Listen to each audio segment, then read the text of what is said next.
So, a lot of times when they release a sequel, I go back and review the first one, and I thought about trying to hunt down Beavis and Butthead Do America to see if it has audio description, but I just don't really want to be disappointed. I've seen that movie like, I don't know, 10 times, so I don't know that I need to review Beavis and Butthead Do America again. I can just tell you that nostalgic wise, this late in the game, I would probably end up giving that film an A. I have no idea what the audio description is like for it, or if there is audio description for it, but or where you can watch it. But I thought it was hilarious when it came out. I've watched it a bunch of times since then, and it never fails me.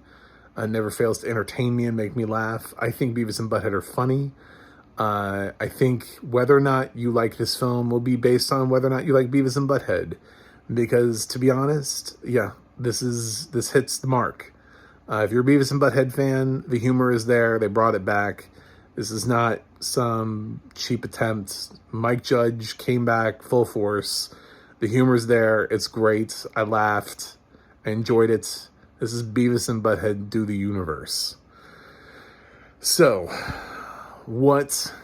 I'm a blind film critic. That's what you need to know going into this. So I actually don't know how good the animation style is versus what they used to look like. If they're updated, I'm assuming they're not computer animated. That would be ridiculous. But yeah. So this is kind of picking up where we left off. It is at least somewhat feature length. I mean, I think it broke 60 minutes. And since Disney released that Winnie the Pooh movie into theaters like 10 years ago, that was just barely over an hour. My distinction for considering things to be feature length is, did it break an hour? And this broke an hour. So I will say that it did say teleplay by, which is usually a good indication that I just watched a television show. But, or a TV movie or whatever. So I don't know. I don't know where they're going to consider this. The funny thing is, this is hilarious enough that it's probably going to end up in my top animated for the year. It's so far, it's unless I count Rescue Rangers, which is a mix. It's at the top. So I laughed out loud, which is rare for me. A lot of films get chuckles from me, but I audibly laughed out loud multiple times.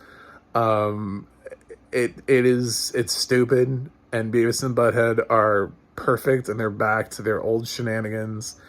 And this is the story of what's happened. Like, where have they been? It kind of ignores the fact that there was the attempted reboot that MTV did, and it's going back to like the 90s. So it's like, where have they been for like the last 24 years or something like that? So, yeah. And we get that answer. They were in high school, and then they got to go into space, and shenanigans happen. Of course they go into space because they think they're they're finally gonna get some action. Yeah, the plot. I don't know that there needs to be a plot, but it's funny because the government always seems to get involved, like they did in Do America. I don't know. There were so many things that I liked in this film. I don't want to ruin all of them.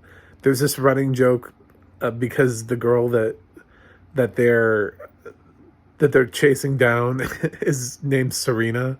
And then they end up getting a smartphone with Siri on it, and they just keep talking to her, thinking that's her. They keep having a conversation with their phone, thinking that they're having a conversation with, and she's always giving them the answer that your phone would give you, depending on what you're talking to, and they just keep talking to her like she's a person with their like dumb way of speaking. I thought that was clever. It was a clever way to introduce technology that we have now that we didn't have back when Beavis and Butthead were around in the 90s. There's a really hilarious scene where somebody's trying to tell them this heart-wrenching tale of what happened to their parents, and and but they couldn't give a shit less. And they're doing something else the whole time, and it just keeps interrupting the story, so you never get to hear the story. It was hilarious. This film's perfect. Cornholio, yeah, Beavis does that. I am Cornholio. Um, it's a great little film. I'm so happy that this dropped. It like brightened my day. Uh, I feel like this is the kind of film that when I give my A grade to it, which is absolutely I'm going to give an A grade to, that people are going to be like, what? You gave Beavis and Butthead? And yeah, I did, because I liked it. Like I gave Rescue Rangers an A, even though its audio description, the Disney approved audio description was atrocious. I still gave it an A because the film did so much for me, like on a personal level. Sometimes there's just some things that you like as a person that are geared toward me. This film was like aimed directly at me. It's like Hawkeye with his bow and arrow just shot this movie at me. It was like, here, it's for you. I was like, yes, this movie is for me. Thank you so much. This was better than some of the hour-long South Parks that Paramount Plus has been putting out. Honestly, I laughed harder in this than the last one, the Streaming Wars, which was clever. But as far as like outright laughs, this one got more from me than a lot of comedies I've seen this year. So I get, I'm proud and happy to put an A on this. I don't even care. I don't care if everybody else hates this. They probably didn't grow up with Beavis and Butthead. They're probably not fans, because this hits the mark. If you're looking for nostalgic rewind and you wanted to actually feel like the thing, and is it actually authentic. This is authentically Beavis and Butthead. This is not some reinterpretation or reimagining. This isn't like when they decided to do that animated The Grinch movie a couple years ago, where it was just completely different. Benedict Cumberbatch voicing the Grinch. No, this is Beavis and Butthead, and they're having some jokes, and they're having some fun, and they're giggling at everything that they would have giggled at before, and it's all hilarious, and I loved it. So the only downside is I guess because it was Paramount Plus had this as a TV show, for the first time it actually let me watch all of the credits. There was nothing listed in the audio description. Like nothing in the audio description department. Nobody, no company, no narrator, nothing. I have no idea who did this. I thought the audio description was really well done. If you've never seen Beavis and Butthead before, there wasn't a whole lot of audio description about what they look like other than their hair color. You know what I'm saying? That would probably be my only thing, is if this is your introduction to Beavis and Butthead, you're probably just going to be like, okay, so one's blonde and one's brown haired. But they've always had like the same t-shirt and shorts on every time we see them. They never like change their clothes. So, they do kind of have a look. We could have done a little bit more with that, other than one is blonde and one has brown hair. But, yeah, but that's what you get. They just, I guess I kind of just expect people to just know who Beavis and Butthead are.